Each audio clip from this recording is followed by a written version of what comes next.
Bonjour les amis, restez jusqu'à la fin de l'histoire et vous trouverez un jeu à télécharger. Pour vous parents, les contes étiologiques sont fréquents dans la tradition orale africaine. Celui-ci, venu du Niger, explique l'origine des motifs de la carapace des tortues. Sous couvert de farce, l'homme de bois qui fait office de sorcier du village rappelle que tout a un prix. La tortue et l'homme de bois. Il y a très très longtemps, la tortue avait une carapace douce et lisse. Elle vivait alors en Afrique. Un jour, il se mit à faire si chaud que plus rien ne poussait. Les animaux ne trouvaient plus à manger.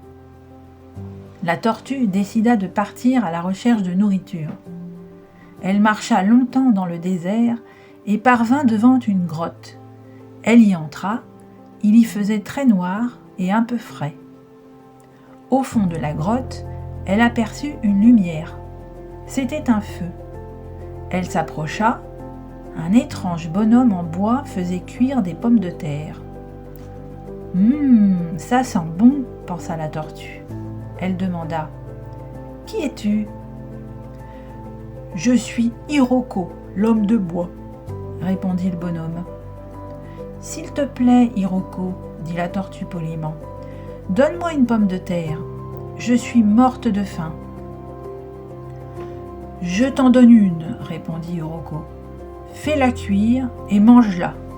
Mais je te préviens, cette nuit, je viendrai chez toi et je te donnerai un coup de bâton, car une patate vaut un coup. »« D'accord, répondit la tortue sans hésiter, car elle était vraiment affamée. Elle prit la pomme de terre et se mit en route pour rentrer chez elle. En chemin, elle croisa la chèvre. Celle-ci lui dit « J'ai faim.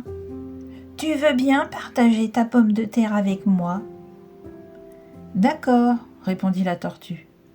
Et toutes deux allèrent chez la tortue pour cuire la patate et la manger. La tortue avait sa petite idée derrière la tête pour échapper au coup de bâton. Aussi elle dit à la chèvre « Reste dormir à la maison.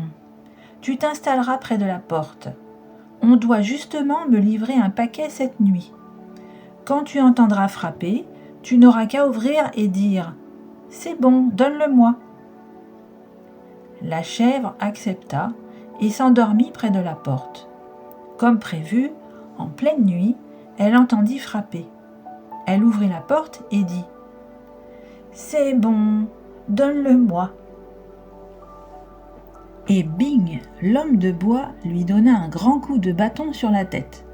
Mais comme il tapa sur ses cornes, la chèvre ne sentit rien du tout.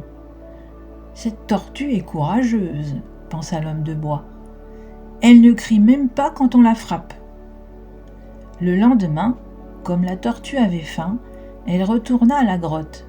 Cette fois, elle réclama 2 pommes de terre.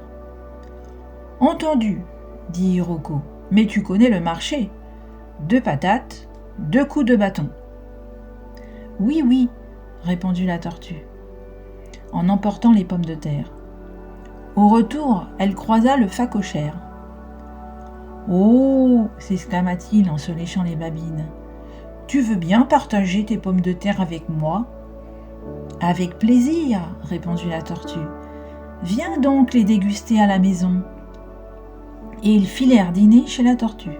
« Tu peux rester dormir ici, mon ami, dit-elle au phacochère. Mets-toi près de la porte, tu seras mieux. » Puis la petite rusée ajouta « On va me livrer 2 colis cette nuit.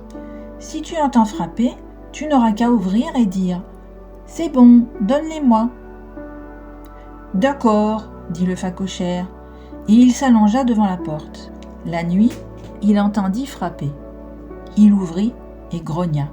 « C'est bon, donne-les-moi. » Bing, bing. Cette fois, Hiroko frappa une fois sur la joue droite, une fois sur la joue gauche. Mais comme il tapa sur les défenses du phacochère, celui-ci ne sentit rien du tout et ne poussa pas un cri. « Décidément, cette tortue est très courageuse, pensa l'homme de bois. Le jour suivant, la tortue réclama 5 pommes de terre. « Je sais, dit-elle, ça me coûtera 5 coups de bâton, mais ça m'est égal. » Et elle repartit avec ses 5 patates. Au retour, elle croisa le castor. Comme il avait faim, lui aussi, elle l'invita chez elle. Mais les castors ne sont pas des animaux comme les autres. Ils ont un sommeil très profond. Aussi, quand Hiroko frappa à la porte la nuit, le castor n'entendit rien. Hiroko frappa encore. « Hé, castor, réveille-toi » s'écria la tortue. Mais rien ne peut réveiller un castor qui dort. L'homme de bois frappa beaucoup plus fort, et le castor n'entendit toujours pas. « Hé, castor, ouvre la porte » cria encore la tortue en le secouant. C'est alors que l'homme de bois entendit la tortue et comprit tout. Boum! Il défonça la porte et se mit à taper sur la tortue. « Tiens, lui dit-il, voilà un coup de bâton pour la première patate, bing!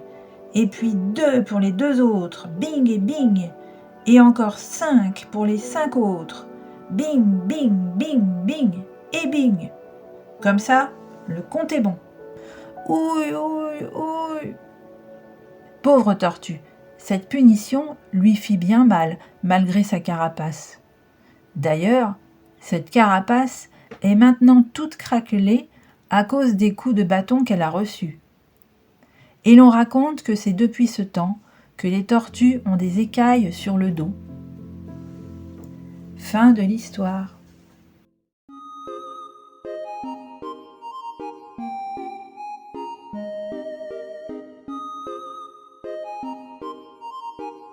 Et pour ne louper aucune histoire, vous pouvez vous abonner à la chaîne, activer la cloche pour être informé des nouveautés, mettre un pouce en l'air et ajouter des commentaires.